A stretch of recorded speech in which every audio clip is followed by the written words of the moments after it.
Okay, hello everyone. So in the last class we had discussed about calculation of mean using the direct method, and as you know the multiplication part and all, it was a bit tedious. So today we have come up with another method of calculating the mean, that is the assumed mean method. Sometimes it is given by some other names also, but we call it assumed mean method. Now what do we do here? As the name itself suggests, we have to assume the mean. But how do you assume the mean? You cannot assume the mean just like that, isn't it? It's my wish to assume the mean, I assume the mean. That's not the case. No, there is a logic behind it. How does this work? Now see, check. The same data that we had used for the previous problem. So class interval 10 to 25, 25 to 40, and the frequency is also there. Okay, so what we'll do, the collective term representing this class interval is called class max. Class mark, that I have already said, class mark is lower class limit plus upper class limit divided by 2. A recapitulation of the previous lecture. So 10 plus 25 by 2 will give you 17.5. 25 plus 40 by 2 will give you 32.5, so on and so forth. So class mark part is clear from the last class. Now comes the technique. Now what we do is we assume a mean. How do you assume a mean? Now check. We have how many data? 1, 2, 3, 4, 5, 6. Okay. We have 6 data. So out of this 6 data, you can choose this 2 as the mean. Either this one or this one. The one which is in the center. Mean means, obviously mean means average. So average always lies at the center. So suppose 1, 2, 3. What is the average? 2. It is at the center. Isn't it? 1, 2, 3, 4. Average may be 2 or 3. Okay. So you can either take 2 or 3. That is what we are saying. This is a technique of solving. Okay. So basically what we can do is, we can, take this 2. Okay. Why we are taking this 2? Now see.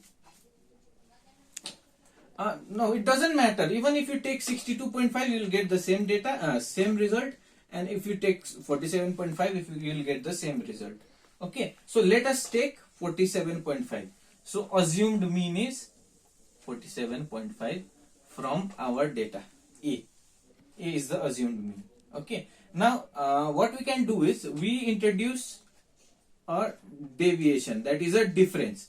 Difference in what? Difference in X and A.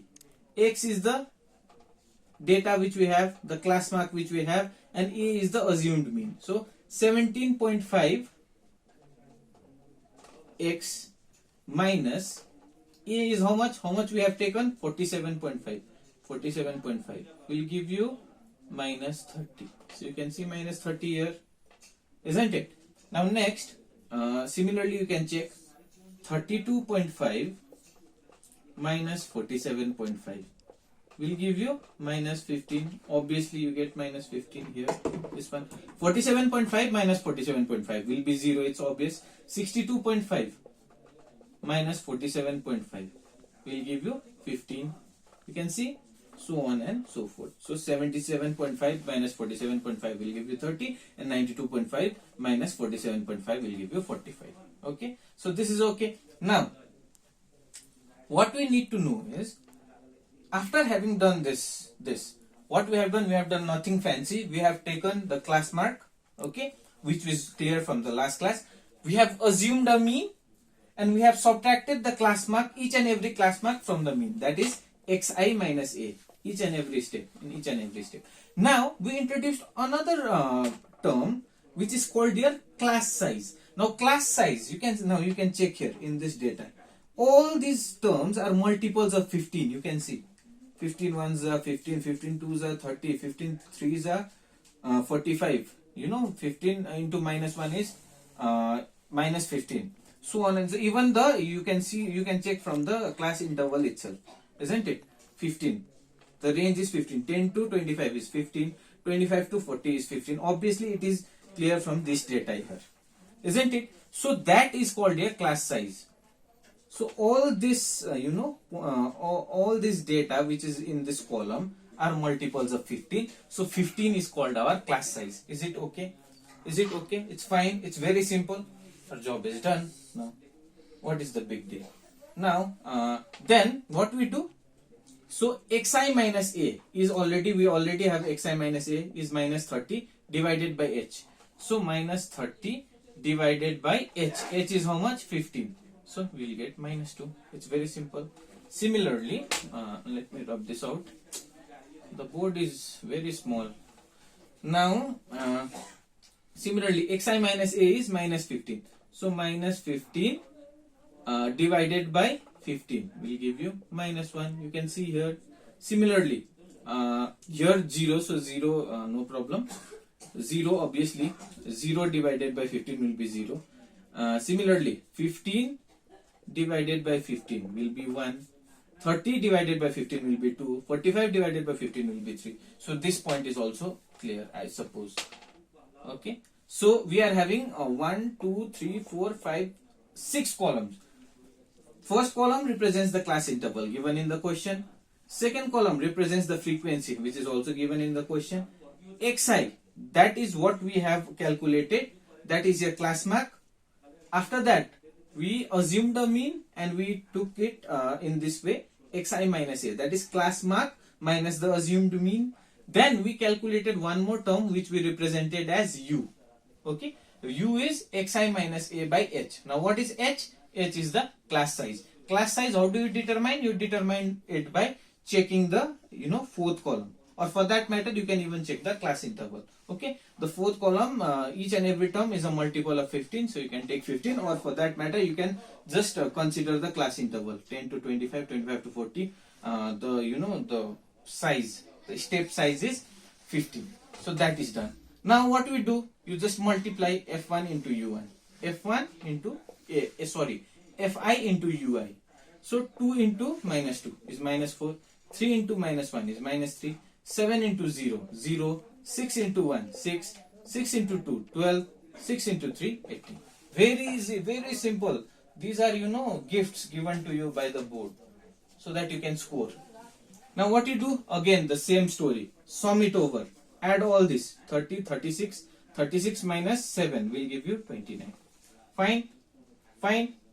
Now, summation over f will be obviously 30.